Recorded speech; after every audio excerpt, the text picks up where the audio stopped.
a special guest from the government of Assam.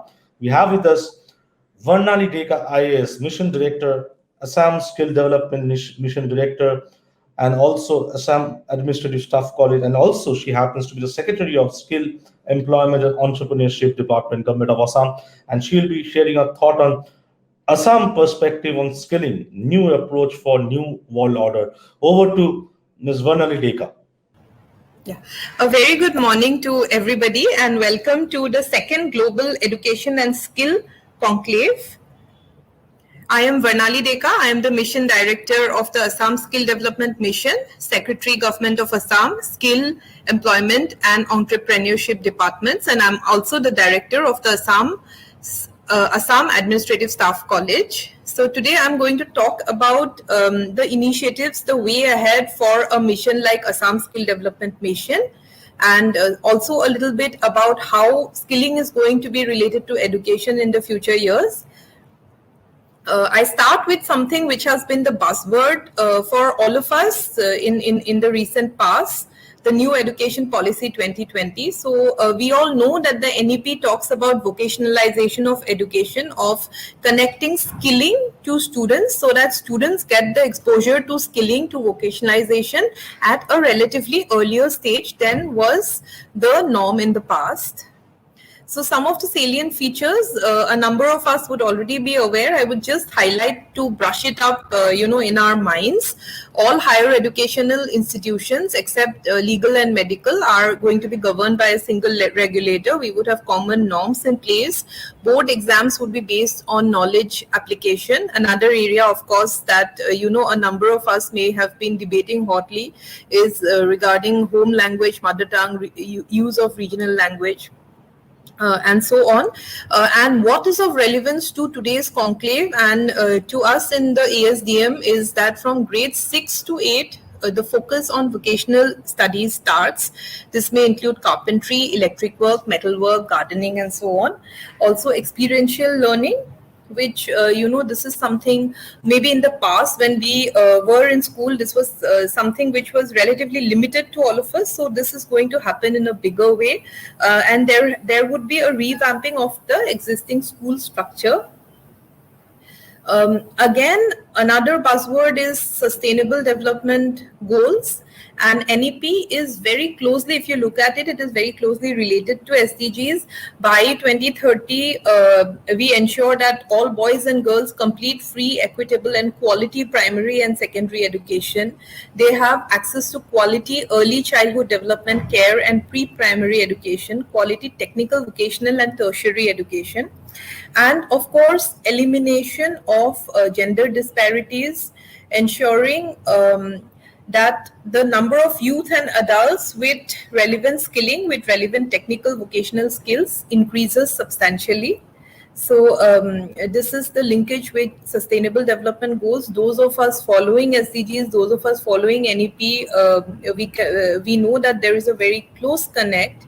And the target of NEP is that by 2025, at least 50% of the learners through school and higher education system shall have exposure to vocational education, which is a very clear action plan with targets and timelines would be developed. Vocational education is of importance in the new education policy. So we all know what is vocational education, and at times in certain countries it is also referred to as career and technical education. So, this policy talks about introducing vocational courses in secondary schools in a phased manner over the next decade. Setting up skill labs. There's already the government of India, the NITI Aayog, a number of organizations are already in process of doing this. So we would be setting up skill labs. A concerted national effort would be made to ensure universal access and affordable opportunities. Introduction of vocational courses with internship and so on. Certain challenges that we envisage that, in the lack of popularity of vocational training and the blue collarization of vocations, the shift to a 4-year yeah, this is like an undergrad college degree. So would that lead to burdening the children and so on? So these are certain areas of concern which I feel that with the right sort of implementation, I do not foresee these being being hurdles in the whole process.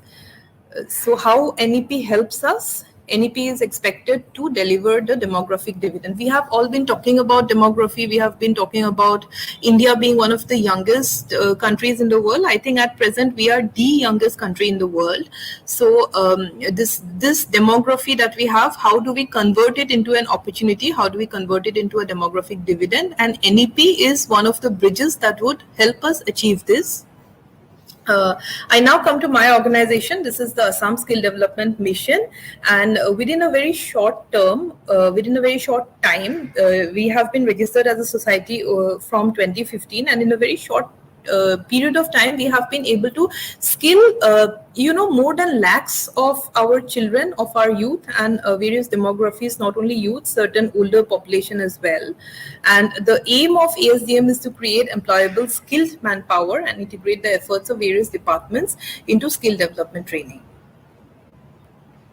Something about ASDM, I'll just quickly touch upon the skill development programs. One of the flagship programs of the government of Assam has been the placement linked skill development training program. Nowadays, if you see, there are N organizations. Couple of days back, I had asked one of my colleagues to do a survey, which are the departments providing skilling courses. And, the number was mind-boggling. It is almost 30-40 departments that are providing skilling training. What makes the skill department, what makes ASDM different is the focus not only on skilling but also on employability and on placement. So the PLSDTP has an inherent component in it that about 80% placement is essential for it is linked to placement. The payment pattern of the TPs, the training partners, is linked to placement itself. We are also implementing the Pradhan Mantri Kaushal Vikas Yojana, which is one of the priority areas of our Honorable Prime Minister and of the Government of India. Departmental conversion schemes. We have tied up with NULM, National Urban Livelihood Mission, and Rural Livelihood Mission. Then we have schemes under NSFDC, National Scheduled Caste Finance Development Corporation. We also have a beautiful scheme called Recognition of Prior Learning. If we go, some when we go shopping, when we go to these semi-urban places or to these hubs of furniture, we see certain carpenters who are very skilled, but they do not have any kind of certification. We see certain artisans who are very skilled, but without any kind of certification. So the idea of RPL is to pick up these people, we pick them up, we give them a basic orientation training, and we get them certified through the Sector Skill Council. So these are some of the programs that are run by the I've already talked about, in a lot of details about the objective, about the role. So just a little about the arms of this whole exercise. We have presence right up to the district level because the actual implementing agency would be the district. So we have district skill committees which are headed by the respective DCs, or in case of, because we have 5th and 6th schedule areas. So in case of autonomous councils, we have principal secretaries. And so right up to the district level, we have a presence, and we have DPMs, district program managers, who do the implementation of the programs at the district level. And the whole objective why ASDM came into being is to address the skill gap issues. It is what I have perceived in my since I have taken charge as mission director, is that skilling is not only supply driven. You have to have a demand driven exercise, because ultimately employability is related to what the consumer wants. So you need to first figure out what are the areas of demand upcoming in the next few years, and now the whole exercise becomes even a little more critical in the backdrop of the COVID-19. So we've already done a very detailed skill gap analysis, which figures out what is the need of employable youth in the next 5 years, in the next 10 years, which are the sectors which have upcoming needs, so that we gear up our youth into these sectors. It would not it would be of no utility, and it would actually be a wastage of resources if we keep training youth in a particular sector. We have to do that hand holding. We have to let them know that these are the areas coming up. So we have done that analysis very deeply, that these are this is we have talked to potential employers, we have talked to the industry, we have been doing a number of field surveys, and we have come out with this model about which are the upcoming industries, and our the whole process factors in the COVID-19 impact, whether the highest level of COVID-19 impact and the lowest. So the best case and the worst case scenarios in layman terms is what we have done, and we have found out the demands in the various areas of skilling.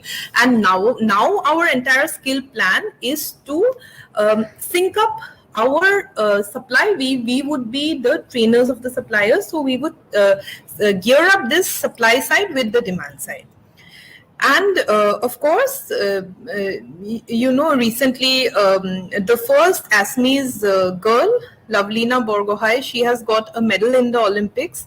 So the whole idea is to have the youth of Assam as leaders, not only in Assam but across the country, across the world. And indeed, a number of our trained our trainees, people who have been trained with ASDM, have got placement in various parts of the world, including Dubai and other countries. This is the vision and mission that I have touched upon. I'll not go into too much of details about that. Something more about the skill ecosystem. Those of us that talk about skilling or that have been following up discussions of skilling, we would be hearing this term called skill development ecosystem. So when I first joined this sector, I was a little perplexed, that what is the ecosystem? I'm a student of science. So yeah, very rightly this term has come about, skill development ecosystem. We have the sector skill councils. These councils provide, these are the apex sector skill bodies with the industry representation, and they provide certifications, they provide standards in their respective sectors. We have a number of them. As you can see here, we have agriculture, ASCI, which is the Agriculture Skill Council of India. We have RASCI, which is Retailers Association. We have the telecom sector, we have life sciences sector, and ITES sector, and many more, many other sectors, as you can see in this snapshot. Focal sectors of ASDM, I have already talked about the mapping of the demand and the survey, and we are covering the entire gamut of it, right from agriculture to textiles to green jobs, IT, ITES, power, health, and so on. Yeah, these are, this is just to give an idea of how extensively skilling is going on, even in a northeastern state like Assam. And what is the way forward for ASDM?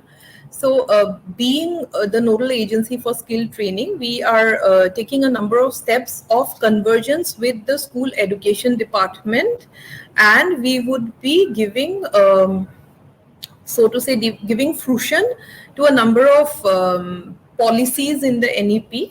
We are already in talks with the education department. Vocational education is considered crucial, and that is another area that we are looking at. And we are going beyond, one now has to think about not only skilling, we have to think also about employability. For example, when you have a driver, he does not only have to know driving, at least some basic idea when the vehicle, something goes wrong with the vehicle, he should have at least some idea of what is wrong with the vehicle. He should have some basic life skills, some basic etiquette, that, greeting the person that you are driving for. These things go beyond skilling. This goes into the domain of employability. So we also think about employability.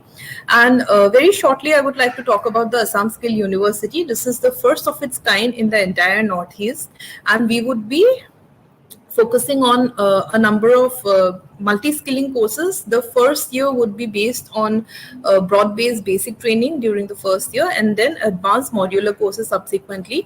And then we would have a tie-up with industries, not only in the nearby areas, but in the entire broader region. We would build a partnership, and we are talking about branding. The whole idea is to have a level of branding which will ensure future placement as well. These are some of the proposed schools under the ASUP. Yeah. So another area that I would like to highlight is the Northeast Skill Center, and a number of other states are also coming up to us to train their students into the NESC. This is in we have tied up with a Singapore-based agency, ITEES. So NESC is a tie-up with between ASDM and ITEES, and we have state-of-the-art infrastructure and manpower, offering diploma courses in 4 areas. ASDM is also very actively doing social media campaigns, because we do not want to be restricted only to the urban areas. When I joined, this was a complaint that I had, that only the urban youth are aware of it, whereas in a country like India, in a state like Assam, you have to go into the rural areas. So we are doing extensive media campaigns, extensive social media campaigns to reach out to the rural areas, reach out to rural youth, to the rural the female population as well. This is the millennial generation, and when you look at a millennial, when you talk to a millennial, you can usually see the difference. This is a cohort group which is self-reliant, and we would like to inculcate these values amongst our girls as well, amongst the rural youth as well. So extensive media and social media campaigns. Some success stories which I can share the link, and really nice to look into, because some of these girls, some of these boys, they have come from very sort of humble or very backward areas, and today they are placed in some of the metros in very good, very successful job roles. In way ahead, there are certain other areas I would like to talk about. This is, we are also targeting demographies that have been hitherto not at the forefront, demographies that are reticent to come forward. Our Honorable Prime Minister, our Honorable Home Minister, and Assam's Honorable Chief Minister have given a lot of priority to Nasha Mukt Bharat. So we are taking up skilling courses. We would be taking up skilling courses once COVID regulations permit us, for the recovering, rehabilitating drug addicts, because you need to take them out of whatever toxicity in a particular lifestyle, and we need to ensure that they are brought into the skilling ecosystem as well. We are talking about skilling of the NGOs under the Assam Rural Livelihoods Mission. We are also thinking of skilling in the NREGA job roles. Another section that traditionally has been very reticent and not very forthcoming has been the Divyangs. So we would have special skills tailored for the Divyangs. We would have skilling roles tailored for especially focusing on the LGBTQ community. And we are already in talks, and we already have action plans for these, and we are hopeful that skilling reaches up to the last mile, and we feel that once that is done, truly we would be able to bring into fruition the vision of development for all. So this is all for now from my side, and wishing you all a pleasant day. It has been really good to present on the initiatives of my organization and of the government of Assam. Thank you so much. That was Varnali Deka, IAS Mission Director, Assam Skill Development, and also she happens to be the Mission Director, Assam Administrative Staff College and Secretary, Skill, Employment and Entrepreneurship Department, Government of Assam, and she shared her vision on various aspects of vocational and skill training in the state of Assam. And very important part, she has said that why Assam government is focusing more also on not only skilling but going beyond skilling and nurturing the employability aspect of blending the entrepreneurial mindset in the minds of youth. The first of its kind skill university in the state of Assam, she talked about that, and also Northeastern Skills Center, where they have partnered with the Singaporean agency and to do a lot of things in the skill sector in the state of Assam and also in the Northeast. So thank you so much, Varnali Deka, for joining us in the inaugural of second edition of APEC Global and Education Skill Conclave. Just